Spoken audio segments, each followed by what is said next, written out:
जय कुंज बिहारी जय राधा माधव जय कुंज बिहारी जय गोपी जन वल्लभ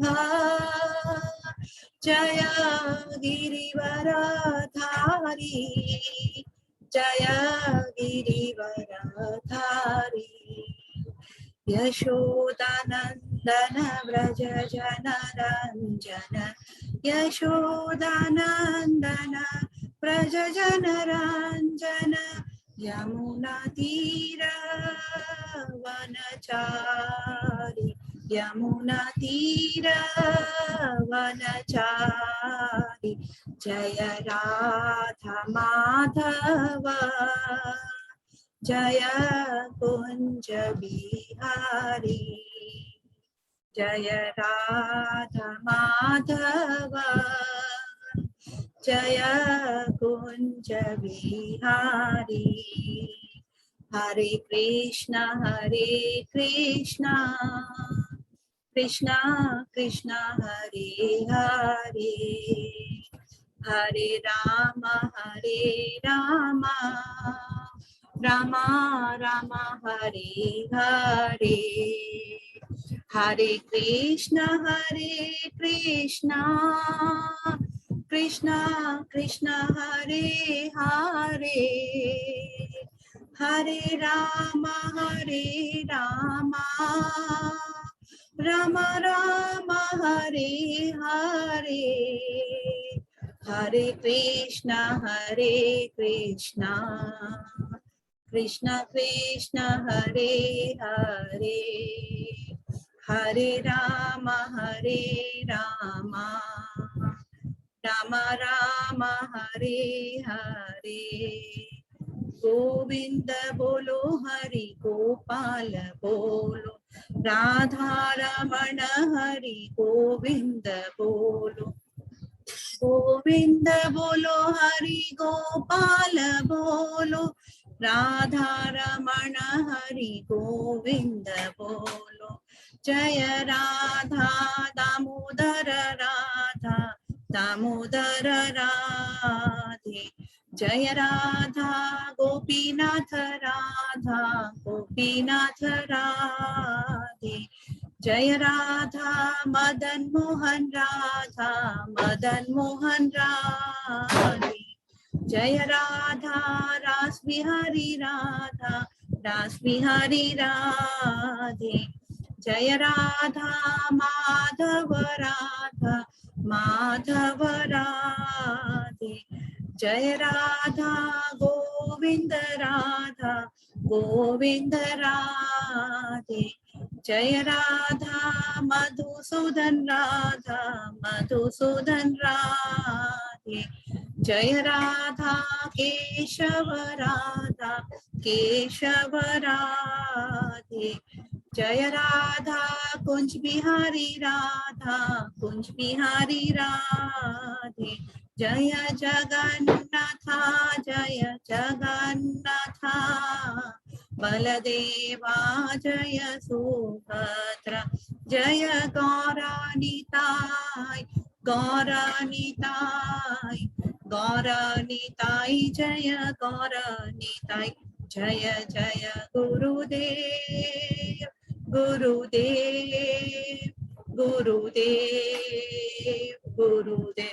जय जय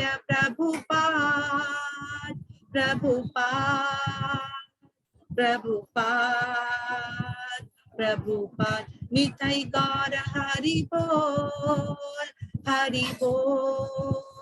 हरि बोल हरि नाम संकीर्तन की जय श्रीला प्रभुपाद की जय हरि बोल हरि बोल। बहुत बहुत धन्यवाद रीना माता जी, बहुत ही सुंदर कीर्तन कराया और आशा करता हूँ सभी भक्तों ने बहुत अच्छे से कीर्तन किया होगा। अब हम लोग मंगलाचरण करते हैं। ओम अज्ञान तिमिरांधस्य ज्ञानांजन शलाकया चक्षुरुन्मीलितं येन तस्मै श्री गुरुवे नमः। श्री चैतन्य मनोभीष्टं स्थापितं येन भूतले स्वयं रूप कदा मह्यं ददाति स्वपदान्तिकम्। वन्देऽहं श्री गुरु श्रीयुतपद कमलं श्री गुरु वैष्णवांच श्री रूपं साग्र जातं सहगना रघुनाथं वितं तं सजीव स्वादेतं सावभूतं परिजं सहितं कृष्ण चैतन्य देवं श्री राधा कृष्ण पादान सहगना ललिता श्री विशाखा वितांत च। नमो ओम विष्णुपादाय कृष्ण प्रेष्ठाय भूतले श्रीमते भक्ति वेदांत स्वामिन इति नामिन। नमस्ते सरस्वती देवे गौरवाणी प्रचारिणी निर्विशेषा शून्यवादी पाश्चात्य देशधारिणी वांछा कल्पतरुभ्यश्च कृपा सिन्धुभ्येव च पतितानां पावनेभ्यो वैष्णवेभ्यो नमो नमः। नमो महावदान्याय कृष्ण प्रेम पदायते कृष्णाय कृष्ण चैतन्य नाम्ने गौरत्विषे नमः। हे कृष्ण करुणा सिंधु दीन बंधु जगतपते गोपेश गोपिका कांत राधा कांत नमस्ते। तप्त कांचन गौरांगी राधे बिंदावनेश्वरी विश्वानुसुते देवी प्रणमामि हरिप्रिय। नीलांचल निवासाय नित्याय परमात्मने बलभद्र सुभद्रायां जगन्नाथाय ते नमः। जय श्री कृष्ण चैतन्य प्रभु नित्यानंद श्री अद्वैत गदाधर श्रीवासादि गौर भक्तवृंद। मुखं करोति वाचालं पंगुलंगे गिरिं यत्कृपातमहं वन्दे श्री गुरुं दीनतारिणं परमानंद माधवं श्री चैतन्य ईश्वरं। हरे कृष्णा कृष्ण कृष्ण हरे हरे हरे राम राम राम हरे हरे। श्री श्री मंगलाचरण की जय। शिला प्रभुपाद की जय। हरे कृष्णा। धन्यवाद प्रणाम। कृष्णा प्रभु जी। धन्यवाद प्रभु। धन्यवाद सबको मेरा धन्यवाद प्रणाम। हम लोग आज के इस भागवतम कक्षा में अध्ययन में चर्चा में सभी भक्तों का हार्दिक स्वागत है। मेरा सभी भक्तों के चरणों में दंडवत प्रणाम है। हम भगवान श्री कृष्ण गुरु आचार्य साधुओं की कृपा से गत कई दिनों से मैं भागवतम का अध्ययन कर रहे हैं। अभी हम कैंटो 2 के 290 अध्याय में हैं, जिसका शीर्षक है श्री भगवान के वचन का उद्धरण देते हुए प्रश्नों के उत्तर, जिसमें सुखदेव गोस्वामी जी परीक्षित महाराज ने जो प्रश्न किए थे 8वें अध्याय में, उसका भगवान ने ब्रह्मा जी को जो दिया था उत्तर, उसका रेफरेंस देते हुए सुखदेव गोस्वामी जी परीक्षित महाराज के प्रश्न का उत्तर दे। बहुत ही सुंदर है और इस सारे प्रश्नों में तत्व ज्ञान है, ये बहुत इंपॉर्टेंट चीज है। इसीलिए देखेंगे लास्ट में श्लोक में 8वें अध्याय के 27 और 28वें श्लोक में सुखदेव गोस्वामी जी कहते हैं कि भगवान ये जो आपने प्रश्न किए हैं, मैं भगवान ने जो ब्रह्मा जी को जो इस प्रश्नों का उत्तर दिया था, इस तत्व ज्ञान को मैं उन्हीं का रेफरेंस देते हुए आपको इस तत्व ज्ञान के बारे में बताऊं। तो बहुत इंपॉर्टेंट है ये, तुमको ध्यान रखना है कि ये चीज बहुत इसको। तो इसके पहले हम लोगों ने 8वें जितने भी अध्याय में हमने क्या क्या डिस्कस किया, उसको एक बार थोड़ा सा दोहराते हैं कि प्रथम अध्याय में दूसरे कैंटो के शुभ इस अनुभूति का शुभारंभ, जिसमें सुखदेव गोस्वामी जी परीक्षित महाराज के 2 महत्वपूर्ण प्रश्न का उत्तर देते हैं कि मनुष्य का इस भौतिक जगत में क्या कर्तव्य है और मृत्यु के समय उसे क्या करना चाहिए। और उसके बाद में कहते हैं कि जो लोगों को पूर्ण भक्ति में नहीं है, जिनको भगवान के साकार रूप पर विश्वास नहीं है, क्योंकि उस सभा के अंदर में अलग अलग पद्धति को अपनाने वाले वहां पर लोग थे, अलग अलग ब्रह्मांड से आए हुए थे, अलग अलग लोकों से आए हुए थे। तो उसको ध्यान में रखकर परीक्षित महाराज सुखदेव गोस्वामी जी कहते हैं जिनको भगवान के साकार रूप में विश्वास है, जो पूर्ण भक्ति में नहीं है, उनके भगवान के विराट रूप का ध्यान करना चाहिए। विराट रूप का ध्यान धीरे धीरे करने से उसकी चेतना में परिवर्तन आ जाएगा और इस प्रकार धीरे धीरे वो भगवान के, उसके बाद में उसको जो हृदय में जो भगवान है, दूसरे अध्याय में बोलते हैं हृदय में भगवान की, जब उनकी चेतना में थोड़ा थोड़ा इंप्रूवमेंट आएगा, उस समय उसको विराट रूप से अपना ध्यान हटा करके भगवान जो हृदय में परमात्मा के रूप में विद्यमान है उसका ध्यान करना चाहिए। और फिर कहते हैं कि अगर अभी भी भौतिक आसक्ति बनी हुई है तो उसे क्या करना चाहिए, क्रम मुक्ति का पथ अपनाना चाहिए, जिसमें नीचे लोग से अलग अलग। लेकिन अल्टीमेटली सेकंड अध्याय में भी आकर समाप्ति क्या करते हैं, अल्टीमेटली जीवन का उद्देश्य है भगवान की भक्ति करना, क्योंकि भक्ति से ही मनुष्य के जो दो प्रश्न है कि क्या करना चाहिए, कि भौतिक जगत से छुटकारा पाना, भौतिक आसक्ति के प्रति मुक्ति। और इसीलिए दूसरे अध्याय में भी स्पेशली जोर देते हैं कि अगर भक्ति करनी है जो कि जीवन का परम लक्ष्य है, तो भौतिक जो आवश्यकता है, भौतिक जो संबंध है, भौतिक जो हमारी उपमा डिजिनेशन जिसको बोलते हैं भौतिक डिजिनेशन, कि मैं बनना चाहता हूँ, कि मैं सभी का नेता बनना चाहता हूँ, सब मेरे अंडर में कार्य करे, ये जो आसक्ति है, जो इच्छा माने सम्मान पाने की जो इच्छा, इस तरह की उच्च पद पाने, इससे मुक्त होना बहुत जरूरी है। क्योंकि ये जो सम्मान पाने की इच्छा है, ये सबसे बड़ी कठोर भौतिक आसक्ति है उनमें से, ये सबसे बड़ी, इसको काटना बड़ा मुश्किल होता है। तो ये केवल एक ही चीज से कट सकती है, जब हमारी रजोगुण का भाव दब जाए। ये रजोगुण ही करवाता है, और ये टूटता केवल एकमात्र भक्ति के माध्यम से ये कब हो सकता है। इसलिए वो कहते हैं कि हमें भगवान की भक्ति करनी है, अर्थात श्रवण कीर्तन स्मरण। तीसरे अध्याय में हृदय में परिवर्तन में भी सुखदेव गोस्वामी जी कहते हैं कि अलग अलग देवताओं को मैंने, भगवान ने अलग अलग पद दिए हैं, अलग अलग शक्तियां दी हैं, और वो अलग अलग भौतिक वरदान दे सकते हैं जीवों को जिनकी भौतिक आसक्ति है। किंतु ये जीवन का परम लक्ष्य नहीं है। जो भी देवता देंगे हम भौतिक भोग कर सकेंगे, हमारी भौतिक इच्छाएं पूर्ति हो जाएगी, लेकिन वास्तविक जो हमारे जीवन का कष्ट है, जो बंधन है, उससे मुक्ति नहीं हो पाएगी। अर्थात इस भौतिक जगत से छुटकारा नहीं मिल सकता है, वो केवल भगवान की भक्ति से ही मिल सकता है। और इसलिए सनक ऋषि बड़े खुश हो जाते हैं और कहते हैं कि आपने सच कहा है सुखदेव गोस्वामी, सुत गोस्वामी, हम मनुष्य योनि बहुत दुर्लभ है और हमें इसका सदुपयोग करना चाहिए। अर्थात हमें अपनी सारी इंद्रियों को जो मनुष्य योनि की है सारी भगवान की सेवा में लगाना चाहिए। और उसके बाद में परीक्षित महाराज नेक्स्ट प्रश्न करते हैं कि आपने भक्ति को बताया कि उत्तम है, कि मुझे माना, अब मुझे भगवान की कुछ शक्तियों के बारे में बताइए। भगवान की पहली शक्ति जैसे बहिरंगा शक्ति, जिसके माध्यम से भगवान सृष्टि करते हैं, उसके बारे में बताइए।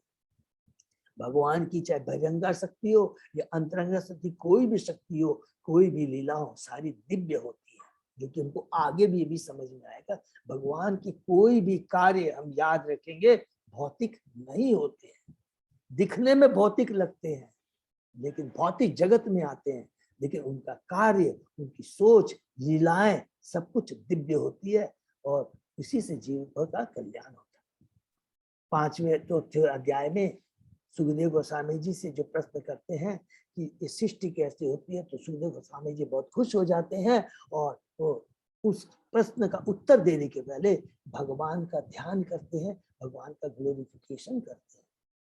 क्योंकि भगवान का ग्लोरिफिकेशन करने से क्या होता है, हमारी चेतना में एक अद्भुत परिवर्तन, आध्यात्मिक परिवर्तन आता है। भक्तों के बारे में बात करने से आध्यात्मिक परिवर्तन आता है। आध्यात्मिक शास्त्रों को पढ़ने से हमारे में आध्यात्मिक परिवर्तन, अर्थात कुछ भी जो चीज आध्यात्मिक है या भगवान और भगवान के भक्तों से संबंधित है, केवल उसका स्मरण चिंतन करने से हमारी चेतना में विशाल परिवर्तन आ जाता है। तो सुखदेव गोस्वामी जी बहुत सुंदर उनका ग्लोरिफिकेशन करते हैं कि भगवान श्री कृष्ण ही सर्वेश्वरा है। जो कुछ भी इस भौतिक जगत में है, उसका आधार, उसका बेस भगवान श्री कृष्ण ही। वही इस भौतिक जगत में गुणावतार लेकर करके इस जगत की सृष्टि करते हैं, पालन करते हैं, संहार करते हैं। वही श्रेयपति है, वही यदुपति है, वही यामपति है, वही लोकपति है, वही यदुपति है, सब कुछ वही। और हमारे पास इस भौतिक जगत में जो कि भगवान का ही दिया हुआ है, चाहे जो धन है, चाहे विद्वता है या ज्ञान है, सबको भगवान की सेवा में लगाना चाहिए, तब हम बंधन में नहीं फंसेंगे। नहीं, जो कुछ भी भौतिक हमारे पास में है वो सारा बंधन का कारण बनेगा। और भौतिक कहते हैं कि भक्ति करने के लिए कोई भी योग्यता दरकार नहीं है, कोई भी वर्ण की दरकार नहीं है, कुछ भी दरकार नहीं है। इतना सुंदर बता के फिर कहते हैं कि मैंने तुमको जो सृष्टि के बारे में तुमने प्रश्न किया, मैं तुमको ब्रह्मा जी और नारद के बीच में जो वार्ता, उसके माध्यम से मैं तुम्हें सृष्टि के बारे में बताऊंगा। तो हम 5वें अध्याय में प्रवेश करते हैं, सर्व कारणों के कारण भगवान श्री कृष्ण, जिसमें ब्रह्मा जी नारद जी को बहुत सुंदर जो ब्रह्म है, हम ब्रह्म तो नारद जी तो भगवान के बहुत ही विशेष भक्त है, तो हम बद्धियों को कहलाने के लिए ब्रह्मा जी कहते हैं कि जो भ्रम है, वो भ्रम क्या है कि मैं ही सब कुछ हूँ, मैं ही सृष्टि करता हूँ, पालन करता हूँ, संहार करता हूँ, ये तुम्हारा भ्रम है। वास्तव में सृष्टि करता तो भगवान श्री कृष्ण है। मैं तो एक माली हूँ जो कि एक बगीचे में एक जो बीज होता है उसको सींचता हूँ और उससे पेड़ पौधे होते हैं, और सींचने की भी जो विधि है, कला है, वो भगवान से ही मुझको मिली है। माने हमारा कुछ भी नहीं है, जो कुछ है कृष्ण से ही प्राप्त है।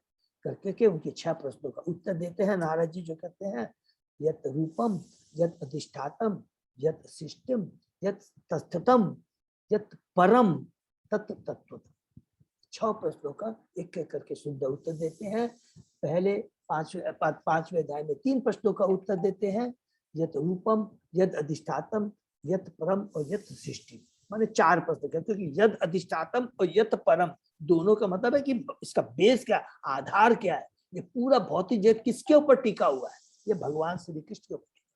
और उसके बहुत सुंदर सृष्टि के बारे में हमने पढ़ा कि किस प्रकार का अनुदक्षा है विष्णु, किस प्रकार प्रधान, महतत्व, अहंकार, और अहंकार जब रजोगुण में होता है, तमोगुण में होता है, सतोगुण में होकर के किस तरह 33 तत्वों की उत्पत्ति होती है, जिससे पूरा ये ब्रह्मांड बनता है। बहुत सुंदर लगा। और उसके बाद में तुलना हुई है ब्रह्मांड की जो भगवान का विराट रूप से, बहुत सुंदर हमने तुलना हुई है, जो कि अलग अलग लोकों की उसका हमने डिटेल में वर्णन किया। और 6ठे अध्याय में हम आकर करके जो 2 और प्रश्न रह जाते हैं, यत संस्थतम, अर्थात ये भौतिक जो भगवान की सृष्टि होती है, पालन, ये संहार कैसे होता है। 6ठे अध्याय के 39 श्लोक में बहुत संक्षेप में ही बताया गया। आगे डिटेल में हम लोग कैंटो 3 में जब जाएंगे तो और डिटेल में हम लोग वर्णन सुनेंगे। उसके बाद में तत्व, जिसमें जो जितने भी इंग्रेडिएंट्स हैं इस भौतिक जगत में, वो कहाँ से आते हैं, भगवान श्री कृष्ण से आते हैं। उसके बाद में भौतिक जगत और आध्यात्मिक जगत का तुलना बताया गया कि भौतिक जगत तो केवल 25% है, आध्यात्मिक जगत तो 75%, और दोनों में क्या अंतर है हमने बहुत डिटेल में उसको सुना। उसके बाद में ब्रह्मा जी कहते हैं कि हे नारद, तुमने जो कुछ भी मुझसे प्रश्न किया मैं तुम्हें उसको बता दिया हूँ, और यही कह सकता हूँ तुम्हें कि मैं कुछ नहीं, जो कुछ है भगवान श्री कृष्ण है, नंबर 1। और नंबर भगवान को समझना हम बद्ध जीवों के बस के, मेरे भी, मैं तो उनका प्रथम जीव हूँ, मेरे भी बस में नहीं है। केवल समर्पण के भाव से, भक्ति के भाव से हम भगवान को जान सकते हैं। जानने का मतलब भगवान की भक्ति करेंगे तो भगवान कृपा करके ही हमें अपने बारे में जानकारी दे सकते हैं, उसके अलावा कोई दूसरा उपाय नहीं। और अब मैं तुम्हें भगवान की लीलाओं के बारे में बताऊंगा। तो हम 7वें अध्याय में प्रवेश करते हैं, विशिष्ट कार्यों के लिए निर्दिष्ट अवतार, जिसमें भगवान के 25 अवतारों के बारे में हमने सुना। और वहां पर भी फिर ब्रह्मा जी यही बात कहते हैं कि हे नारद, भगवान को जानने का एकमात्र साधन है भक्ति, इसके अलावा कोई उपाय नहीं। और अब मैंने तुम्हें जो कुछ भी समझाया है, जो तुमने पूछा था, अब तुम उसको अपने जीवन में उतारो और फिर लोगों में प्रचार करो। उसके बाद में हम 8वें अध्याय में आते हैं, परीक्षित महाराज के प्रश्न, जिसमें पहला ही प्रश्न परीक्षित महाराज का रहता सुखदेव गोस्वामी से कि ब्रह्मा जी ने नारद जी को जो इंस्ट्रक्शन दिया था, उसके अनुसार नारद जी ने किन किन लोगों को भक्ति का प्रचार किया। और उसमें प्रभुपाद जी स्पेशली हमें बताते हैं कि जिस प्रकार ब्रह्मा जी से नारद जी को, नारद जी से व्यासदेव को, ये परंपरा के माध्यम से जो भगवान से ज्ञान प्राप्त हुआ, वो बहुत दिव्य प्रामाणिक स्रोत और प्रामाणिक गुरु के माध्यम से ही हमें ज्ञान प्राप्त करना चाहिए। उसके बाद में सुखदेव गोस्वामी जी, सॉरी परीक्षित महाराज जी सुखदेव गोस्वामी को कहते हैं, ये सुखदेव गोस्वामी कृपा करके मुझे श्री भागवतम सुनाते रहिए, जिससे मेरा मन भगवान श्री कृष्ण के चरणों में लगा रहे। क्योंकि एकमात्र भगवान की भक्ति है जो हमें काम, क्रोध, लोभ, मोह सारे अवगुण जो है उससे मुक्त कर सकती है, और स्वयं भगवान फिर हृदय में अपना प्रकट होते हैं या दर्शन देते हैं। और बाकी ये जो केमिकल फिटकरी दे करके वो टेम्परी जो ज्ञानी योगी जो करते हैं, उसमें तो केवल उनका अपना स्वार्थ होता है, और वो जब स्वार्थ खत्म हो जाता है तो वो सारी कार्य छोड़ देते हैं। भगवान की भक्ति में वो शक्ति है कि भौतिक जगत में भी रहते हुए और आध्यात्मिक जगत में प्राप्त होने के बाद भी भगवान की भक्ति कंटिन्यू रहती है। तो ये बहुत इंपॉर्टेंट बात कह कर करके उसके बाद में हम लोग 9वें अध्याय में प्रवेश करते हैं। बहुत ही सुंदर, उसमें हम अलग अलग 8वें अध्याय में अलग अलग प्रश्न करते हैं। उसके बाद में बहुत सुंदर प्रश्न जो अभी हमने डिस्कस किया कि इसमें एक एक जो प्रश्न है वो पूरा तत्व ज्ञान है। हम तो शरीर, पहला प्रश्न जैसे थोड़ा सा 2 मिनट में डिस्कस करेंगे कि जीव तो शाश्वत है, तो फिर ये भौतिक शरीर क्यों धारण करता है। नंबर 2, भगवान और जीव के शरीर में क्या अंतर है। भगवान ब्रह्मा जी तो प्रथम जीव है, उनकी भगवान से उत्पत्ति हुई है, तो उनके शरीर में क्या अंतर है। और ये जितने भी भौतिक जगत हैं, लोक परलोक इतने हैं, तो ये भगवान के अलग अलग अंग है, ऐसा हमने सुना है, उसके बारे में हमको बताइए। और जब सृष्टि होती है और प्रलय होते हैं, उसके बीच का जो समय है, उसमें किस प्रकार जीव अलग अलग योनियों में आते हैं, अलग अलग लोकों में रहते हैं, तो उसमें उनकी क्या अवस्था होती है और कितना समय के लिए वो लोग रहते हैं। हमें इस भौतिक जगत के बाहरी और भीतरी आवरण के बारे में बताइए, डायमेंशन के बारे में बताइए, और भगवान के जो अलग अलग भक्त आकर के यहाँ लीला करते हैं उसके बारे में बताइए, वर्णाश्रम धर्म के बारे में बताइए, युगा अवतार के बारे में बताइए, साधारण जो जीवों का धर्म है, क्योंकि भक्ति जिस हमने डिस्कस किया था उसके बारे में बताइए, आपद धर्म के बारे में बताइए। इस प्रकार के अलग जो योगियों जो अष्टयोगी प्राप्त करते हैं उसके बारे में, इस प्रकार 7वें श्लोक से लेकर 23वें श्लोक तक करके अलग अलग प्रश्न करने के बाद में 25वें श्लोक पे आकर सुखदेव गोस्वामी जी बहुत इंपॉर्टेंट बात कहते हैं कि परीक्षित महाराज कहते हैं, हे सुखदेव गोस्वामी, केवल मैं आपसे ही सुनना चाहता हूँ और किसी से नहीं। ये देखिए एकदम श्लोक के अंदर ये बात है। क्यों सुनना चाहते हैं? क्योंकि आप परंपरा से जुड़े हो, क्योंकि आप भगवान के समान है, क्योंकि जो भी भगवान के आदेशों को एज इट इज बद्ध जीवों को देता है वो भगवान के ही समान है। सुखदेव गोस्वामी से सुनना, आचार्यों से सुनना, बोनाफाइड स्पिरिचुअल मास्टर से सुनना भगवान के साथ, भगवान से ही सुनने के समान है। ये बहुत इंपॉर्टेंट चीज है। और बाकी जो लोग है, चिंतक है, गौतम, कनाड, ये सब है, महान ऋषि हो सकते हैं, दार्शनिक हो सकते हैं, लेकिन उनका जो चिंतन होता है अपनी अपूर्ण इंद्रियों का प्रकट है, वो अधूरी है, अपूर्ण है, क्योंकि वो पूर्ण नहीं है। नंबर 1। दूसरा क्या बोलते हैं नेक्स्ट श्लोक में कि वो उनका जो चिंतन है वो शुष्क होता है, लेकिन भगवान की जो लीलाएं हैं, कथाएं हैं, वो अमृत के समान है। तो इसलिए अमृत के समान है कि वो जो लीला है वो आत्मा का भोजन है, और इससे आत्मा को आनंद की प्राप्ति होती है। आत्मा को आनंद चाहिए, आत्मा को शुष्क चिंतन ज्ञान नहीं चाहिए, आत्मा को आनंद चाहिए। इस तरह कर करके तो कुछ करके उसके बाद में लास्ट श्लोक में सुखदेव गोस्वामी जी कहते हैं कि हे सुखदेव गोस्वामी जी ने परीक्षित महाराज के प्रश्नों का उत्तर देना यह कहकर आरंभ किया कि हे परीक्षित, इस तत्व ज्ञान को स्वयं भगवान ने ब्रह्मा को उनके जन्म के समय में कहा था। तो उसके बाद में हम लोग 9वें अध्याय में प्रवेश करते हैं, जिसके अंदर में पहला ही जो प्रश्न का, अब एक एक प्रश्न का उत्तर है। पहला प्रश्न क्या था कि जीव तो शाश्वत है, तो फिर उसको भौतिक शरीर कैसे मिलता है। तो सुखदेव गोस्वामी जी कहते हैं कि इसका मूल कारण एक ही है। क्या है? भगवान ने जीव को अल्प स्वतंत्रता दी है। भगवान एक ही जीव में इंटर हस्तक्षेप नहीं करते हैं। वो क्या चीज है वो हमेशा हम लोग याद रखेंगे कि जो जीवों को स्वतंत्रता दी है, लेकिन कैसी स्वतंत्रता दी है? आंशिक अल्प स्वतंत्रता दी है, और वो उसके ऊपर निर्भर करता है जीव को कि वो अपनी अल्प स्वतंत्रता का सदुपयोग करे या दुरुपयोग करे।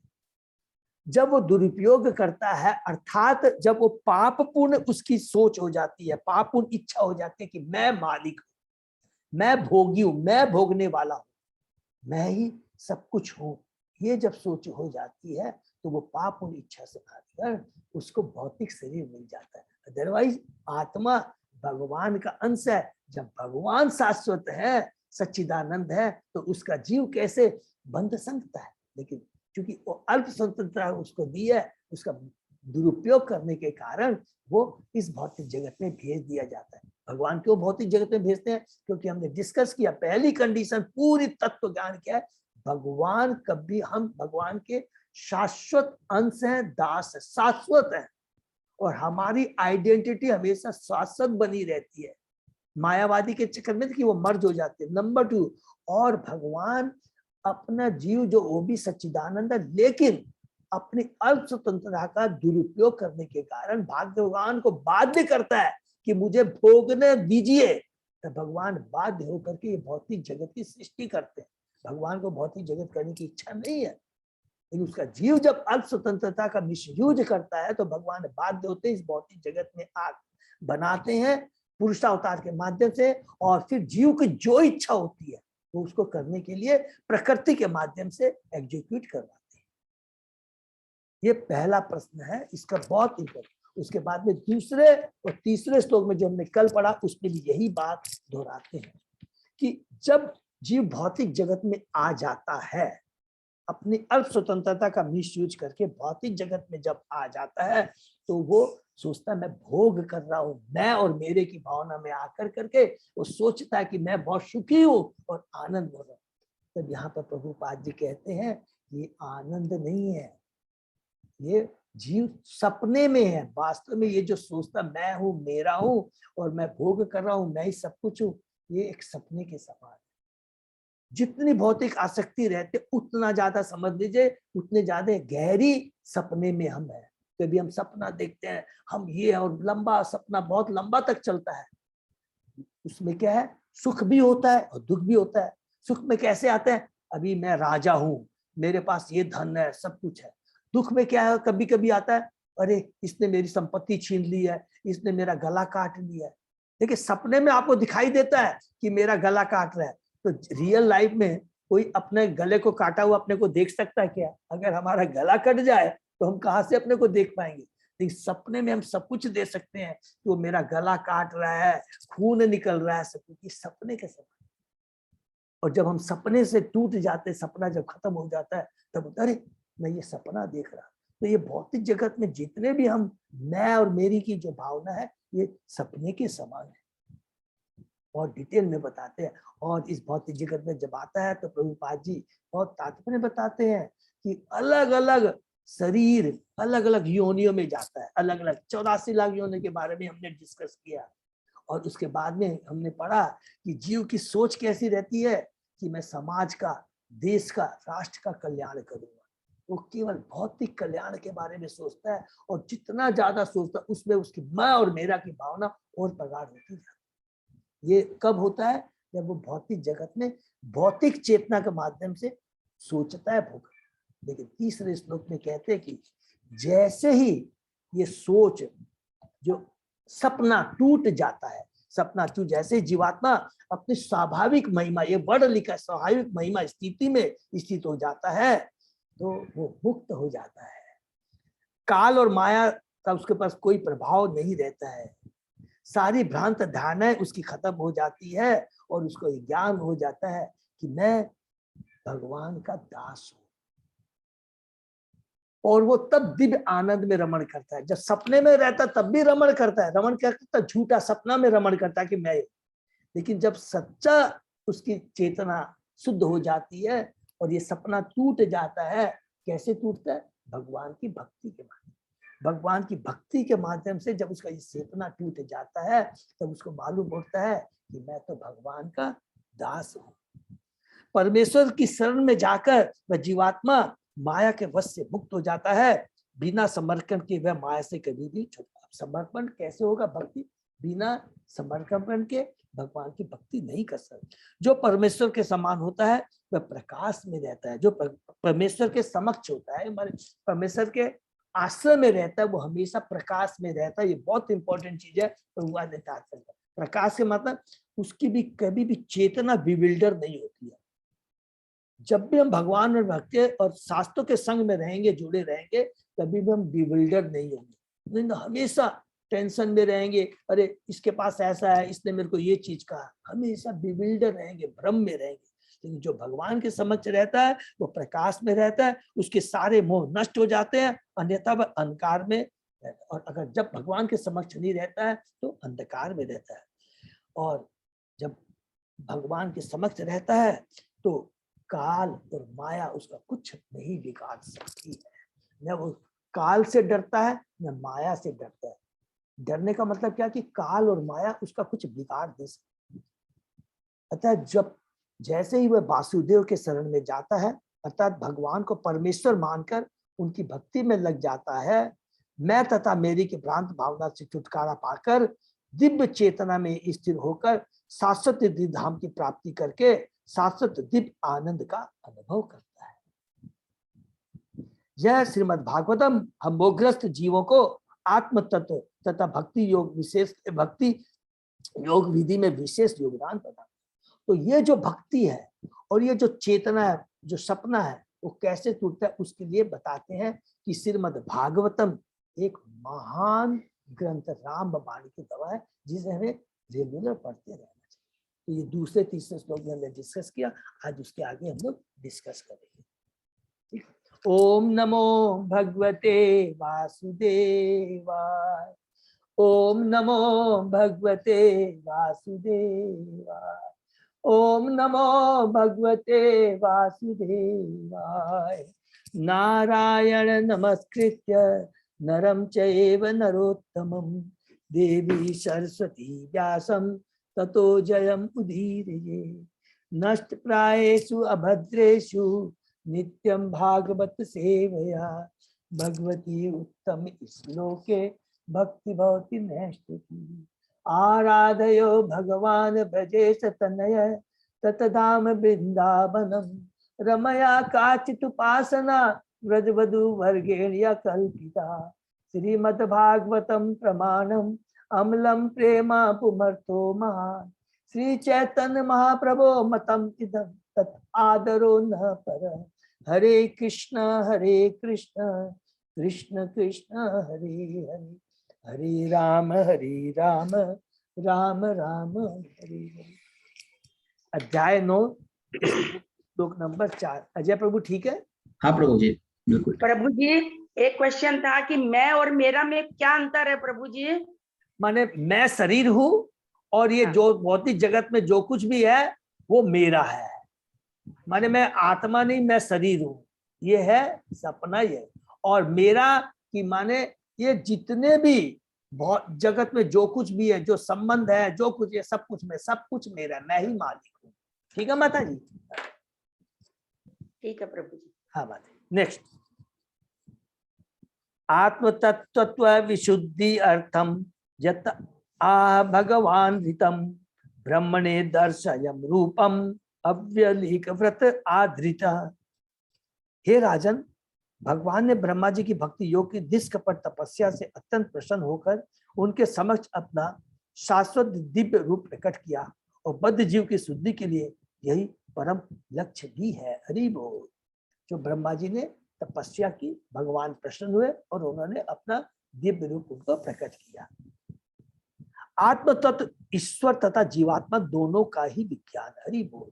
जो आत्म तत्व है माने ईश्वर और भगवान जीनों दोनों का ही विज्ञान है, दोनों के बारे में ही जानकारी प्राप्त करना है। परमेश्वर और जीवात्मा दोनों ही आत्मा कहलाते हैं। एक आत्मा है और दूसरा परमात्मा है। परमेश्वर परमात्मा कहलाता है और जीवात्मा आत्मा ब्रह्म या जीव कहलाता है। परमात्मा तथा जीव भौतिक शक्ति से परे होने के कारण आत्मा कहलाता है। ये बहुत इंपॉर्टेंट पॉइंट लिखा। देखिए, व्हाट इज आत्मा? सिंपल चीज। आत्मा का मतलब होता है कि भौतिक माया से परे, उसको आत्मा बोलते हैं। जीव है आत्मा, लेकिन जैसे ही वो माया के चंगुल में आ जाता है तो वो क्या हो जाता है? बद्ध जीव हो जाता है, बंध जाता है। अदरवाइज वो क्या है? आत्मा। आत्मा मीन्स जो शाश्वत है, सत्य चित आनंद है। और आत्मा दो है, जीव और उसका माने जो दास, दूसरा परमात्मा। परमेश्वर भगवान, सेव्य, सेवक और सेव्य। अतः सुखदेव गोस्वामी ने इस श्लोक की व्याख्या परमात्मा तथा जीवात्मा दोनों के सत्य की शुद्धि के उद्देश्य से की है। अर्थात यहाँ पर सुखदेव गोस्वामी जी ने कहा कि ये प्योर है और इसको प्रूफ करने के उद्देश्य से इसकी व्याख्या कर रहे हैं कि जीवात्मा जो भगवान का अंश है वो भी शुद्ध है, उसकी चेतना भी शुद्ध है क्योंकि वो भगवान का अंश है। परमात्मा भी शाश्वत है, शुद्ध है, उनका भी सच्चिदानंद है। ठीक है। जीवात्मा की भ्रांत धारणा भौतिक शरीर को शुद्ध आत्मा के रूप में पहचानना है और परमात्मा के बारे में भ्रांत धारणा उसे जीवात्मा के समकक्ष मानना। हरि बोल। जब शरीर का जब भौतिक धारणा रहती है, जो कि अभी सरोजिनी रोहिणी माता ने डांस किया, तो वो क्या सोचता है, वो मैं शरीर की भावना रहती है, नंबर 1। दूसरा, जीवात्मा के परमात्मा को भी जीव के समान मानता है, समक्ष मानता है, किंतु ये दोनों भ्रांतियां भक्तियों के एक ही प्रहार से ध्वस्त हो सकती है। हरि बोल। लेकिन जैसे ही भगवान की भक्ति करते हैं तो ये जो दोनों भ्रम है एक ही प्रहार से नष्ट किए जा सकते हैं। जिस प्रकार सूर्य के प्रकाश में सूर्य तथा सूर्य प्रकाश के नीचे का सारा लोक दिखाई पड़ने लगता है। अंधकार में न तो कोई सूर्य को देख पाता है, न अपने आप को, और न ही जगत को, किंतु सूर्य के प्रकाश में वह सूर्य को, अपने आप को, अपने चारों ओर के जगत को देख सकता है। अतः श्री सुखदेव गोस्वामी कहते हैं, इन दोनों भ्रांतियों को हटाने के लिए भगवान ने ब्रह्मा के भक्ति योग के निष्कपट प्रण से प्रसन्न होकर उन्हें अपने शाश्वत रूप का दर्शन दिया। भक्ति योग के अतिरिक्त आत्म तत्व को जानने की कोई भी विधि अंततः भ्रम सिद्ध होगी। हरि बोल। बहुत इंपॉर्टेंट है, देखिए इसको एकदम अंडरलाइन करें। केवल भगवान की भक्ति के माध्यम से ही हम आत्म तत्व अर्थात हम कौन है, परमात्मा कौन है, भगवान से हमारा क्या संबंध है, हमारा भगवान के प्रति क्या कर्तव्य है, इसको जान सकते हैं और किसी माध्यम से नहीं जान सकते। जितने भी बड़े दार्शनिकों, ज्ञानियों, उनके चिंतन से हम नहीं जान सकते। भगवद गीता में भगवान कहते हैं कि केवल भक्ति योग के द्वारा उन्हें पूर्णतः जाना जा सकता है और तब आत्म तत्व में प्रवेश संभव है। भक्ति योग संपन्न करने में ब्रह्मा जी ने कठिन तपस्या की थी, अतः वे भगवान के दिव्य रूप को देख पाए। उनका दिव्य रूप 100% आध्यात्मिक है और शुद्ध भक्ति योग में समुचित तपस्या के बाद दिव्य दृष्टि से ही उनका दर्शन किया जा सकता है। अर्थात जब हम भगवान की भक्ति करते हैं, भगवान खुश होते हैं और भगवान हमें दिव्य शक्ति प्रदान करते हैं, दिव्य दृष्टि देते हैं। हम भौतिक दृष्टि से हम भगवान को नहीं दे सकते, इसलिए भगवान को क्या बोला गया, अदोक्ष नंस। भगवान भौतिक इंद्रियों से परे हैं, उनको भौतिक इंद्रियों से हम नहीं जान सकते। अर्थात हम अपने बद्ध जीव अपनी भौतिक इंद्रियों से कभी भी नहीं जान सकते। ब्रह्मा के समक्ष जो रूप प्रकट हुआ था वह इस भौतिक संसार में हमारे द्वारा अनुभव किया जाने वाला रूप नहीं था। ब्रह्मा जी ने अपनी कठिन तपस्या ऐसे भौतिक रूप के साक्षात्कार के लिए नहीं की थी। अतः महाराज परीक्षित द्वारा पूछे गए प्रश्न का उत्तर मिल जाता है, भगवान सच्चिदानंद स्वरूप है। अर्थात पहला प्रश्न। दूसरा प्रश्न क्या रहता है कि भगवान का शरीर और जीव का शरीर, भगवान का शरीर सदैव सच्चिदानंद है, जीव भी सच्चिदानंद है, लेकिन जीव भौतिक जगत में आकर भौतिक शरीर धारण कर लेता है। लेकिन भगवान जब भौतिक जगत में भी आते हैं तो उनका शरीर दिव्य ही रहता है। तो दो परिवर्तन को समझ में आ गया, दोनों का शरीर दिव्य है, भगवान मालिक है, जीव सेवक है, वो उनका अंश है। नंबर 2, जीव भौतिक जगत में आकर के माया के द्वारा बंध जाता है, 3 गुणों में बंध जाता है, लेकिन भगवान कभी भी उसमें नहीं बनते।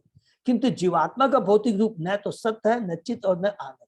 जीवात्मा का भौतिक आध्यात्मिक शरीर है, लेकिन जो भौतिक जो शरीर वो धारण करता है वो सत्य और चित आनंद नहीं है। यही भगवान के रूप तथा बद्ध जीव के रूप में अंतर है। किंतु बद्ध जीव अपना चिदानंद रूप भक्ति योग द्वारा भगवान तक पुनः प्राप्त कर सकता है। तो जो उसने भौतिक आवरण 3 माया का प्रभाव जो उसको पड़ा है उसको वो काट सकता है, इस भौतिक शरीर को त्याग सकता है। देखिए कितनी बार यह तत्व ज्ञान कहता है, ये भौतिक शरीर एकदम अलग है, प्लीज इसको इससे कोई तुलना मत कीजिए। जो भोग होता है भौतिक शरीर करता है, आत्मा नहीं भोगती है। आत्मा तो सच्चिदानंद है, 3 गुणों से ऊपर है। जो कुछ भी है भौतिक शरीर धारण करने के बाद में हम सोचते हैं कि हम सुख दुख का अनुभव करते हैं, और ये जो धारणा है, ये जो भौतिक शरीर है, इसको हम काट सकते हैं भगवान की भक्ति के द्वारा। कहने का सारांश यह है कि अविद्या के कारण बद्धजीव अनेक प्रकार के नश्वर भौतिक रूपों में जकड़ा रहता है। अभी हमने डिस्कस किया 84 लाख योनियों में अलग अलग भौतिक रूप में रहे, किंतु भगवान के बद्धात्माओं जैसे नश्वर रूप नहीं होते, बद्धात्मा नहीं होते, वे सदैव सच्चिदानंद चिदानंद रूप में रहते हैं। यही जीवात्मा तथा परमात्मा में अंतर है। भक्ति योग के द्वारा इस अंतर को समझा जा सकता है। तब भगवान ने ब्रह्मा को 4 मूल श्लोकों में श्रीमद् भागवतम का सार कह सुनाया। हरि बोल। जो चतुश्लोकी भागवतम है, इसी अध्याय में हम भगवान ब्रह्मा जी को सुनाते हैं, उसके बारे में सुनेंगे आगे। श्रीमद् भागवत की ध्वनि दिव्य है और इसकी अनुगुंज वेदों के ही समान है। हरि बोल। तो भगवान की जो वाणी है, जो श्री भागवत भगवान से अभिन्न है। इस प्रकार से भागवत की कथा भगवान तथा जीवात्मा दोनों के ज्ञान स्वरूप है। श्रीमद् भागवत का नियमित पाठ करना या उसका समन करना भी भक्ति योग की साधना है। हरि बोल। आज हम ये जो भगवत गीता भागवतम पढ़ रहे हैं, ये भक्ति योग ही है। और भगवत श्रीमद् भागवत की संगति मात्र से बड़ी बड़ी सिद्धि प्राप्त हो सकती है। हरि बोल। ये जो हम भागवतम का संग कर रहे हैं, इससे बड़ी बड़ी सिद्धि प्राप्त क्या हो सकती है? हमें जो सपना हम जो देख रहे हैं भौतिक जगत में आकर करके, मैं और मेरी भावना वो पूरी कट जा कर करके हम भगवान की दिव्य स्थिति में स्थिर होकर करके भगवान के अपने हृदय में भगवान का दिव्य दर्शन कर सकते हैं। सुखदेव गोस्वामी तथा महाराज परिचित दोनों ने सिर्फ भागवत के माध्यम से सिद्धि प्राप्त की। हरि बोल। इसको भी अंडरलाइन कर देखिए, जो वक्ता है श्रोता दोनों शुद्ध हो जाते हैं। जो भगवान की जो भागवतम है इतनी पावरफुल है, जिसमें वक्ता श्रोता और एक जगह और हमने पढ़ा था क्या, तीसरा प्रश्न करता, तीनों शुद्ध हो जाते हैं। ठीक है ना। नेक्स्ट। न आदि देवो जगताम परो गुरु स्वाधिष्ण्यम आस्थाय शिष्या एकछत ताम न अद्य गच्छत दिशम अत सम्मताम प्रपंच निर्माण विधिया भवित। प्रथम गुरु एवं ब्रह्मांड के सबसे जीव होकर भी ब्रह्मा जी अपने कमल आसन के स्रोत का पता न लगा सके, और जब उन्होंने भौतिक जगत की सृष्टि करनी चाहिए तो वे यह भी न जान पाए कि किस दिशा से यह कार्य आरंभ किया जाए। नहीं ऐसी सृष्टि करने के लिए कोई विधि ही ढूंढ पाए। हरि बोल। देखिए कितनी पावरफुल बात यहाँ पर लिखी गई है कि ब्रह्मा जी जैसे जीव जब उनके भगवान के कमल नाभि से उनकी उत्पत्ति हुई, तो वो अपने प्रयास से कुछ जानना चाहते हैं, लेकिन नहीं जान पाए। तो यहां से हमको क्या शिक्षा मिलती है? हम बद्ध जीव कितने भी इंटेलिजेंट हो, अगर हम अपने प्रयास से कुछ जानना चाहते हैं, भगवान को जानना चाहते हैं, तो हमारी तो औकात छोड़िए, ब्रह्मा जी तक में वो ताकत नहीं है कि वो अपने प्रयास से कुछ जान पाए। ये बहुत इंपॉर्टेंट चीज है। हम थोड़ा तात्पर्य पढ़ते हैं। यह श्लोक भगवान के रूप तथा धाम की दिव्य प्रकृति की व्याख्या की प्रस्तावना है। श्रीमद् भागवत के प्रारंभ में यह कहा जा चुका है कि परमेश्वर अपने धाम में वंचक शक्ति के संपर्क में आए बिना रहते हैं, भौतिक शक्ति के संपर्क में आए बिना रहते हैं। अतः भगवान का धाम कल्पना होकर एक भिन्न दिव्य लोकों का क्षेत्र है, जिसे वैकुंठ कहते हैं। इस अध्याय में इसकी भी व्याख्या की जाएगी। इस भौतिक आकाश से बहुत ऊपर परव्योम माने आध्यात्मिक तथा उसकी सारी सामग्री का ज्ञान भक्ति के द्वारा संभव है। ब्रह्मा जी ने भक्ति योग के बल पर ही सृष्टि करने की शक्ति प्राप्त की थी। हरि बोल। इसको भी अंडरलाइन कर लेंगे। ये जो भौतिक सृष्टि भी जो की ब्रह्मा जी ने भक्ति के माध्यम से हुआ, तो कितनी बड़ी बात है कि अपने प्रयास से कोई भी जीव भगवान को नहीं जान सकता है, और जो कुछ भी वो करना चाहता है, जो प्राप्त करना चाहता है, उसके पीछे एकमात्र भगवान की भक्ति ही होती है। इवन हम लोग और सूक्ष्म डिटेल में जाएंगे, जो देवताओं से भी हम जो कुछ प्राप्त करते हैं वो बिना भगवान की कृपा के नहीं मिलता है। देवताओं से भगवान वो भगवान से ही मिलता है थ्रू देवता। जो कुछ सृष्टि करते समय ब्रह्मा जी मोहग्रस्त हो गए थे और वे अपनी स्थिति तक का पता नहीं लगा पाए थे, किंतु उन्हें यह सारा ज्ञान भक्तियों के द्वारा ही प्राप्त हो चुका।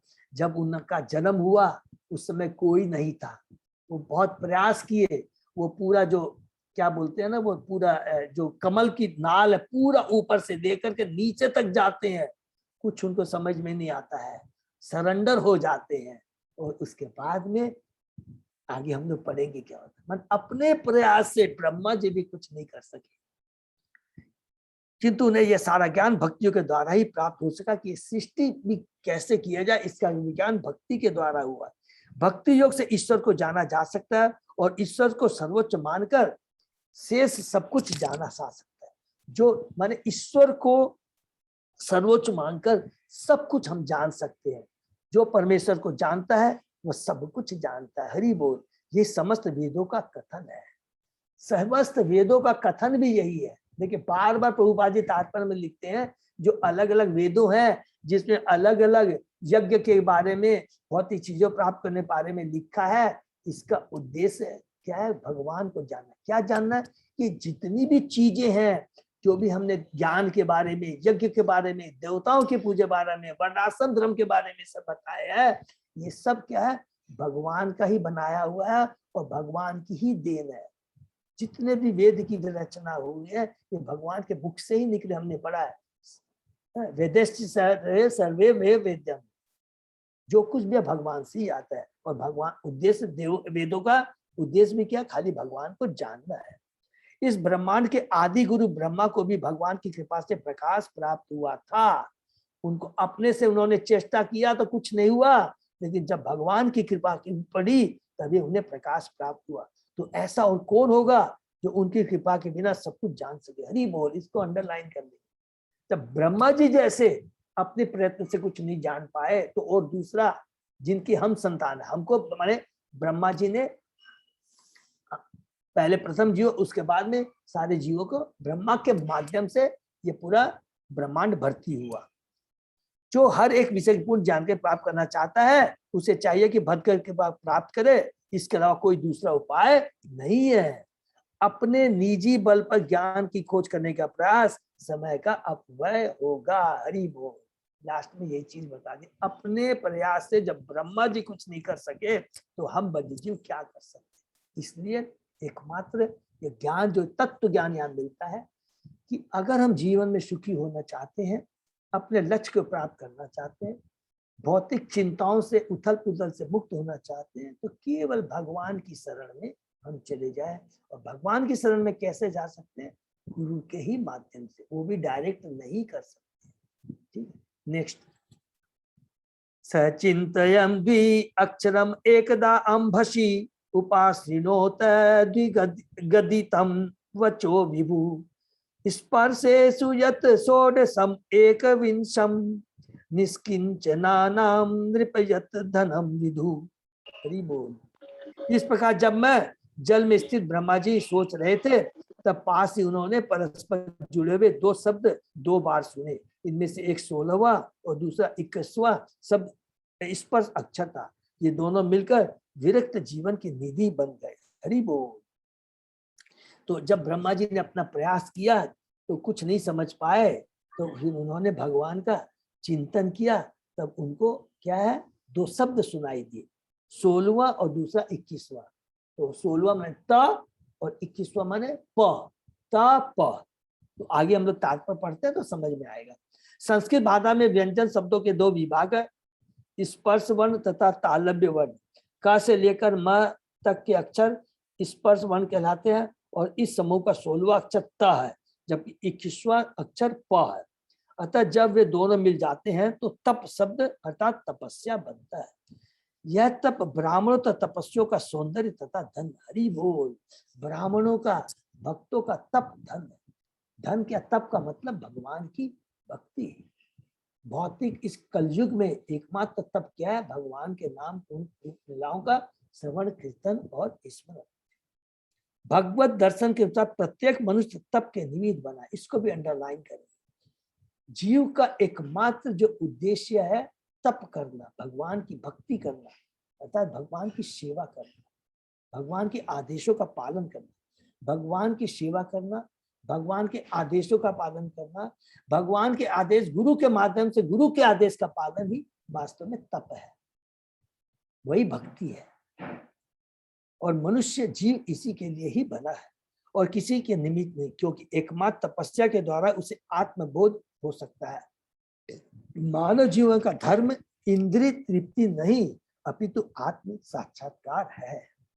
यह तप सृष्टि के आदि काल से ही चला आ रहा है और सर्वप्रथम परम गुरु ब्रह्मा जी ने इसे ग्रहण किया था। तपस्या के ही द्वारा मनुष्य को मानव जीवन का लाभ प्राप्त हो सकता है, पशु जीवन की चिकनी चुपड़ी सभ्यता से नहीं। पशु खाने पीने तथा मजा उड़ाने द्वारा इंद्रिय तृप्ति के अतिरिक्त कुछ भी नहीं जानता, किंतु मनुष्य का जन्म तपस्या करके भगवान के धाम वापस जाने के लिए हुआ। हरि बोल। यहाँ प्रभुपाद जी देखिए दोबारा हम बद्ध जीवों की चेतना को फटकारते हैं, हमको फटकारते हैं कि ये मनुष्य जीवन, यदि हम अपने को मनुष्य कहते हैं और ये मनुष्य वर्ड तभी सार्थक होगा, हम अपने को तभी मनुष्य कहलाने के योग्य कहेंगे यदि हम मनुष्य जैसे कार्य करता, अर्थात तपस्या। और अगर खाली भोगना है, खाना पीना उड़ाना है, तो ये तो कार्य पशु के हुए। और हम पशु से अलग अपने को कहना चाहते हैं तो हमें तपस्या करनी पड़ेगी। जब ब्रह्मा जी समझ में नहीं आ रहा था कि ब्रह्मांड की सृष्टि किस प्रकार की जाए, तो वे कमल आसन के स्रोत का तथा सृष्टि के साधन का पता लगाने के लिए जल के भीतर गए, जहां उन्होंने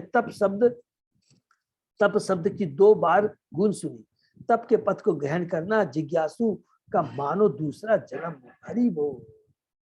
तप के पथ को ग्रहण करना जिज्ञासु को माना दूसरा जन्म। इसलिए द्विज, हम द्विज बनना है हमको। माँ पिता ने जन्म दिया, वो बहुत अच्छा है, उन्होंने हमें मनुष्य योनि प्रदान की, मनुष्य शरीर प्रदान किया, ठीक है।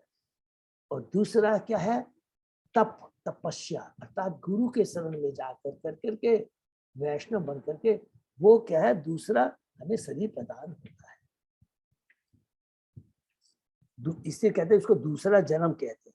यहाँ पर उपाश्रीनोत शब्द अत्यंत सार्थक है, यह उपनयन के समान है, अर्थात तप के मार्ग पर शिष्य को गुरु के समीप लाने के समान। उप माने सभी, उपवास भी जैसे हम लोग बोलते हैं ना, उप माने नजदीक, उपवास। उपवास का मतलब जो हम फास्टिंग करते हैं, माने भगवान के पास लाना, उपवास हमेशा है। उप माने बगल में लाना। अतः ब्रह्मा जी को श्री कृष्ण ने दीक्षा दी और इसकी पुष्टि से ब्रह्मा जी ने अपनी कृति ब्रह्म संहिता में भी की है। ब्रह्म संहिता में प्रत्येक स्तुति में ब्रह्मा जी ने गोविंदम आदि पुरुषम तमहम भजामि स्तुति की है। इससे श्री कृष्ण ने कृष्ण महामंत्र द्वारा ब्रह्मा को दीक्षा दी, जिससे से विशाल ब्रह्मांड की सृष्टि करने के पूर्व वे वैष्णव अर्थात भगवान के भक्त हो सके। पहले उन्होंने भगवान की तपस्या की, भगवान का आशीर्वाद लिया, भक्ति की, तभी बात वो सृष्टि कर पाए। कौन सी सृष्टि? कंफ्यूज नहीं होंगे, सेकेंडरी सृष्टि। ओरिजिनल सृष्टि भगवान ने की कारणोदशा ऋषि के माध्यम से, और सेकेंडरी सृष्टि ब्रह्मा जी ने की। ब्रह्म संहिता में उल्लेख है, ब्रह्मा जी को 18 अक्षर वाले कृष्ण मंत्र में दीक्षित किया गया, जिसे प्राय कृष्ण के समस्त भक्त स्वीकार करते हैं। हरि बोल। हरे कृष्ण हरे। हम उसी सिद्धांत का पालन करते हैं, क्योंकि हमारा ब्रह्म संप्रदाय से संबंध है, जो ब्रह्मा से नारद, नारद से व्यासदेव, व्यास से मध्वमुनि, मध्वमुनि से माधवेंद्रपुरी, माधवपुरी से ईश्वरपुरी, ईश्वरपुरी से भगवान चैतन्य, और क्रमशः हमारे गुरु सर्वश्री श्री भक्ति सिद्धांत सरस्वती ठाकुर की शिष्य परंपरा में, और उसके बाद में श्रीला प्रभुपाद। हरि बोल। इसको नोट कर लेंगे, बहुत सुंदर यहाँ पर परंपरा के बारे में। इस प्रकार जो मनुष्य शिष्य परंपरा में दीक्षित होता है, उसे वैसा ही फल या सृष्टि करने की शक्ति प्राप्त होती है। हरि बोल। कामना रहित भगवत भक्त के लिए इस पवित्र मंत्र का जप ही एकमात्र आश्रय है, वही एकमात्र आश्रय है। केवल ऐसी तपस्या से भगवत ब्रह्मा जी के समान सारी सिद्धियां प्राप्त कर लेता है। अर्थात इसका मतलब क्या हो गया? ब्रह्मा जी भी एक पोस्ट है, उस लेवल पर जाने के लिए वैसे इंद्र भी एक पोस्ट है। इंद्र कोई जीव नहीं है, मान एक ये नहीं कि वही है, ये एक पोस्ट हो गया, ठीक है ना। तो ये सब बहुत इंपॉर्टेंट चीज है। निशम्य तत्व वक्त दिदीक्षया दिशो विलोक्य तत् अन्यत अपसयमान स्वधिष्ठन्यम आस्थाय विमृश्य तत् हितम तपसी उपादिष्ट इव आदधे मन। जब उन्होंने यह ध्वनि सुनी तो वे ध्वनिकर्ता को चारों ओर ढूंढने का प्रयत्न करने लगे, किंतु जब वे अपने अतिरिक्त किसी को न पा सके तो उन्होंने कमल आसन पर दृढ़तापूर्वक बैठ जाना और आदेश और तपस्या करने में ध्यान देने का श्रेयकर समझा। हरि बोल। यहाँ पर जब उन्होंने जो तप वर्ड सुना तो ये कहाँ से आया, किसके मुंह से सुना, उनको देखना चाह रहे थे। जब उनको वो नहीं दिखाई दिया तो वो दृढ़ता पर कमल आसन पर बैठ कर करके तपस्या करने में ध्यान देने का अर्थात कि जो हम कहते हैं हम भगवान को नहीं देख सकते, हमने गुरु उनको नहीं देखा, आचार्यों को नहीं देखा है, तो मैं उनकी बात को कैसे मानूं। तो यहाँ पर एक तो हमको मिलता है कि गुरु की जो वाणी होती है, भगवान की वाणी होती है, वो स्वयं भगवान होते हैं, स्वयं गुरु होते हैं। उनको वाणी को सुनना, उनका अमल करना भगवान को देखने के बराबर, उनके आदेश के पालन करने के ही बराबर है। तात्पर्य पढ़ते हैं। जीवन में सफलता प्राप्त करने के लिए ब्रह्मा जी के उदाहरण का अनुसरण करना चाहिए, क्योंकि वे सृष्टि के आदि प्राणी हैं। परमेश्वर द्वारा तपस्या में दीक्षित किए जाने पर उन्होंने तपस्या करने का संकल्प किया और अपने चारों और अपने सिवा अन्य किसी को न पाकर वे ठीक ही समझ सके कि वह ध्वनि स्वयं भगवान ने की थी।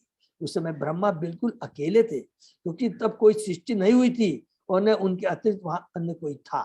श्रीमद् भागवत के प्रथम स्कंद के प्रथम अध्याय के प्रथम श्लोक में ब्रह्मा को श्री भगवान ने अंतःकरण से दीक्षा दी थी। हरि बोल। सबको याद आ गया ना, क्योंकि हमने कैंटो 1 के प्रथम अध्याय में ओम जन्माधस्य जिसमें हमने पढ़ा था भगवान के 7 एस्पेक्ट है। सबको याद है ना कि भगवान इस सृष्टि के सृष्टिकर्ता, पालनकर्ता, संहार करता है।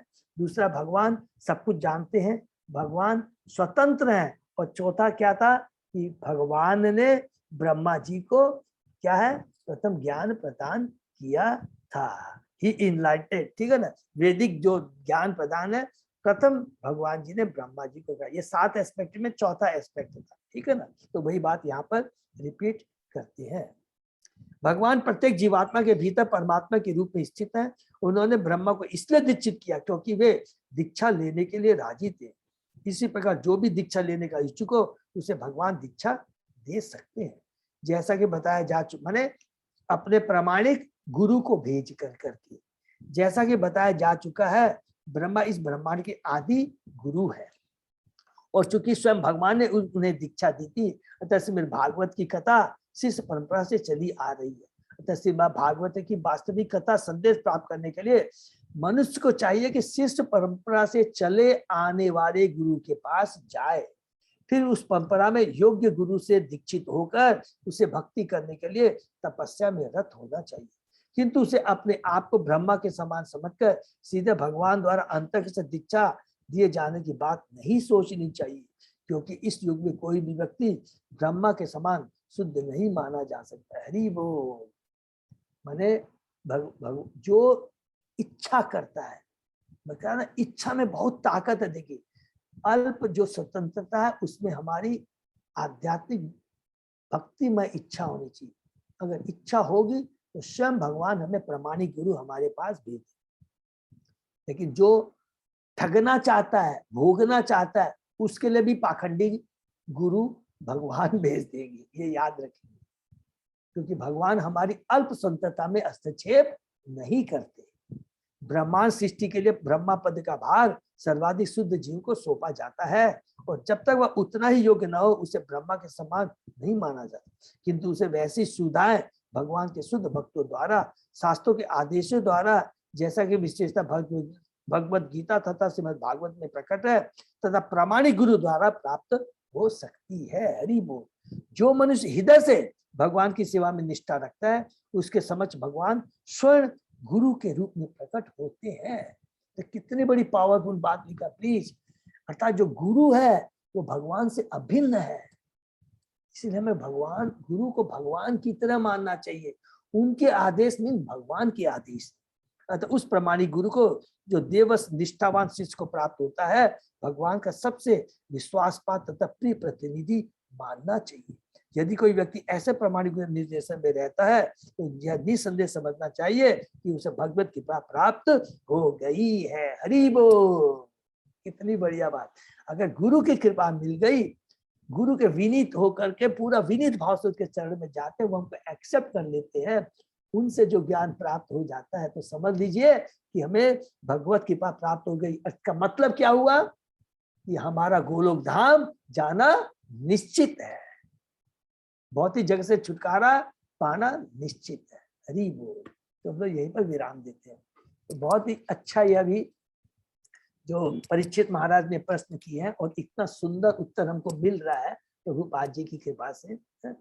एक एक तत्व ज्ञान के बारे में, गुरु के बारे में, मतलब गुरु के बारे में, आत्मा के बारे में, हाँ। आत्मा के बारे में माता जी, परमात्मा के बारे में, हाँ। आत्मा का क्या कर्तव्य है, परमात्मा की क्या सिचुएशन है, आत्मा का परमात्मा के क्या संबंध है, किस प्रकार हम भगवान को प्राप्त कर सकते हैं, तो कैसे प्रामाणिक गुरु और कैसे प्रामाणिक शास्त्र, इसका सुंदर। प्रभु जी गुरु को तो भगवान से भी ऊपर बताया है। माता जी देखिए, वो आपकी बात सही है, गुरु गोविंद दो खड़े, इसके अंदर काको लगे बलिहारी गुरुदेव की, गुरु भगवान के समान होता है लेकिन भगवान नहीं होता। बस इसको अंडरलाइन को लिख देंगे, गुरु भगवान के समान होता है लेकिन भगवान नहीं होता। ठीक है ना। तो इसमें सब कुछ समझ में आ गया ना माता जी बात। क्योंकि गुरु के पास जो कुछ होता है वो भगवान का डायरेक्ट प्रतिनिधि होते। ब्रह्मा जी प्रथम गुरु है, देखिए, ठीक है ना। और ब्रह्मा का पोस्ट हम आगे और डिटेल में पढ़ेंगे, ये बृहद भागवतम भी पढ़ेंगे, उसमें बहुत लिखा है। तो वो भगवान के भक्त है, शुद्ध भक्त। हरे कृष्ण। हरे कृष्ण प्रभु। हाँ प्रभु। कृष्ण प्रभु जी। 18 अक्षर जो मंत्र है वो कौन सा है? 18 तो मतलब तो यही हुआ ना प्रभु। हरे कृष्ण हरे कृष्ण ही हुआ। हरे कृष्ण हुआ प्रभु। हरे कृष्ण तो 16 होता है प्रभु। 16 अक्षर है ना, है ये तो 16 16 होता है ना। 16 अक्षर है। ये तो 16 अक्षर है ना। हरे कृष्ण कृष्ण कृष्ण हरे हरे 8 होता है। हरे राम राम राम हरे हरे। तो माता जी यहाँ पर 16 होता है, तो ये 18 अक्षर तो यही होना चाहिए प्रभु। हाँ नहीं तो ओम नमो भगवते वासुदेवाय। यस, ओम नमो भगवते वासुदेवाय, करेक्ट। याद आ गया, हम लोग ने डिस्कस भी किया था। पहले चेक कर लेंगे प्लीज, अपने मन से नहीं बोलेंगे। आप मोहन दास प्रभु बताएंगे। हरे कृष्ण महामंत्र, सॉरी, ओम नमो भगवते वासुदेवाय, ये मेरे ख्याल से 12 अक्षर मंत्र है। 12 ये 12 है। तो प्रभु 18 अक्षर का कौन सा मंत्र हुआ, कोई बताएंगे? नमो भगवते वासुदेवाय 12 का है ये। नहीं प्रभु, उसमें भी है वो, थोड़ा आप लोग कंफ्यूजन हो जाएगी। मात्रा का भी काउंटिंग होता है मोहन दास प्रभु। ये 12 अक्षर मंत्र है। ये नारद जी ने ध्रुव महाराज को दिया था। यस प्रभु। हाँ, लिखा हुआ ये 12 अक्षर मंत्र। मेरे ख्याल से कोई गोपाल मंत्र कुछ ऐसा है। अच्छा, हम लोग उसको चेक कर लेते हैं, ठीक है ना। हाँ, ये थैंक बताया यू। नहीं जाता है, सब लोग बताते नहीं है, कई बार ये ओपन रखा जाता है, but I am not sure, so इसलिए मैं कमेंट नहीं कर सकता। कोई बात नहीं, जो नहीं मालूम हम लोग पूरी चेष्टा की। बहुत अच्छा आपने बात किया Mohan, thank you so much. और कृष्णनाथ हमारे कार्तिक नाथ कृष्णदास प्रभु इसको निकाल के देंगे हम लोग को। ब्रह्म संगीत तो देखना पड़ेगा लगता है।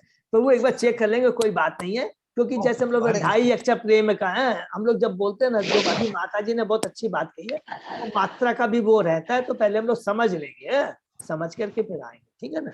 हाँ, तो कभी कभी बोल 2.5 अक्षर प्रेम का है बोलते हैं ना, तो वो 2.5 अक्षर क्या हुआ, तो उसमें मात्रा प्रभु जी से मात्रा होती है ना, वो गिना जाता है। मात्रा यस, वही मैं कह रहा हूँ, वो मात्रा भी गिनी जाती है। 2.5 अक्षर प्रेम का तो बोलते हैं ना, तो प्रेम माने वो 2.5 अक्षर है, उसका मात्रा भी, तो उसी तरह हम लोग समझ लेंगे, ठीक है ना। तो बहुत अच्छा प्रश्न किया कार्तिक कृष्णा प्रभु ने। हरे कृष्णा। हरे कृष्णा। और किसी का कोई प्रश्न? हरे हम लोग- कृष्णा प्रभु जी। हम लोग यही पर दंडवत प्रणाम प्रभु जी, दंडवत प्रणाम प्रभु जी। प्रणाम देते हैं, ये विराम देते हैं। हरे कृष्णा प्रभु जी, हरे दंडवत कृष्णा, प्रणाम। हरे कृष्णा। हरे कृष्णा प्रभु जी, दंडवत प्रणाम। एक तो थोड़ा सा अनाउंसमेंट था, शायद वो मैं बहुत अच्छे से वो एक्चुअली उसको मैसेज में नहीं दे पाया, शायद लग रहा मैंने जय जगन्नाथ ग्रुप में दिया, जैसे कल टुमारो सैटरडे सबको ये मालूम है मैसेज है क्या कि जो बांग्लादेश में भक्तों के प्रति अत्याचार हुआ है, तो उसके प्रोटेस्ट में कल टुमारो मंदिर में सुबह 9 से लेकर शाम के रात के 10 बजे तक कीर्तन होगा।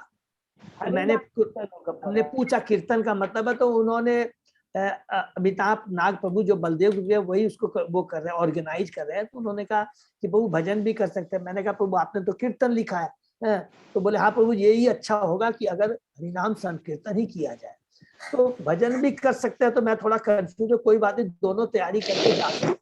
तो हमारे जगन्नाथ ग्रुप से बहुत अच्छा होगा, माता जी लोग प्रभु जी लोग बहुत अच्छा, क्योंकि जगन्नाथ को सब लोग याद करते हैं माता जी लोग को, कि बहुत अच्छा भजन कीर्तन करती है। तो कल जिनको जैसी सुविधा हो, तो अभी मेरे को बता देंगे व्हाट्सएप में, या इंदु लेकर माता जी को बता देंगे। तो तुरंत क्या होगा ना कि वो आज ही मेरे को 1 घंटे के अंदर या 2 घंटे के अंदर में देना है, या अजय पोद्दार प्रभु को भी बता देंगे। तो अजय प्रभु को हम लोग खाली सेवा देते रहते हैं, खाली परेशानी देते रहते हैं, ठीक है ना। तो जैसा भी तो बता देंगे, तो क्या होगा, मैं अमिताभ प्रभु को बता देंगे। तो विभा माता जी ने मेरे को एक मैसेज दिया था कि हमारे बांगुर ग्रुप से 9 से 10 के बीच में करेंगे, तो अजय प्रभु प्लीज थोड़ा चेक कर लेंगे। ठीक है प्रभु जी, टाइम एक बार फिक्स हो जाता है फिर बैक करते हैं। आके बता देंगे, क्या है ना, तो नहीं तो फिर और दूसरे लोगों को चांस मिल जाएगा, तो फिर हम लोग को चांस नहीं मिलेगा।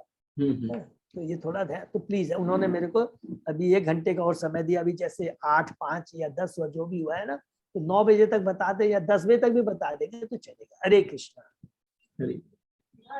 हरे कृष्णा।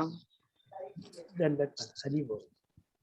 हरे कृष्णा, दंडवत प्रणाम। हरे कृष्णा, दंडवत प्रणाम माता जी, हरि हरे बोल। कृष्णा प्रभु जी, दंडवत हरे प्रणाम। कृष्णा, दंडवत प्रणाम। हरे कृष्णा हरे कृष्ण प्रभु जी, दंडवत प्रणाम। प्रणाम। सबको मेरा दंडवत प्रणाम। हरि कृष्ण। तो आज का सेशन ये विराम करते हैं। सही भक्तों का दंडवत प्रणाम, सही भक्तों के लिए हरि बोल। हरे कृष्णा, धन्यवाद। हरे